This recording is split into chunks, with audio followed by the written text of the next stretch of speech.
ពុកម៉ែនាងហើយជាអ្នកមានគុណឥឡូវលោកឈឺធ្ងន់ឈឺធ្ងន់ទាំងខ្លួនក្រីក្រតែទុំយ៉ាងណាក៏កូននៅខំត្រដ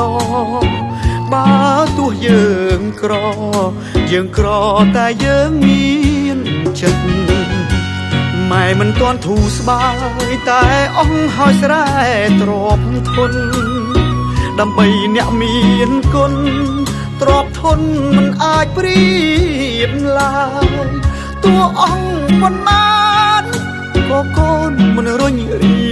ឡើយឲ្យតែម៉ែបានស្បើយស៊ូហើយស៊ូព្រោះតែម៉ែ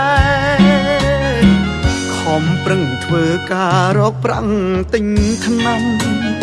ថ្ងៃក្តៅក៏ខ្លាំងកំឡាំងមិនដឹងទៅឯណា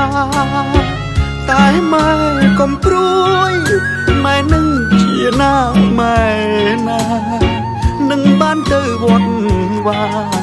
ត្តវានាពេលភ្ជុំបិណ្ឌ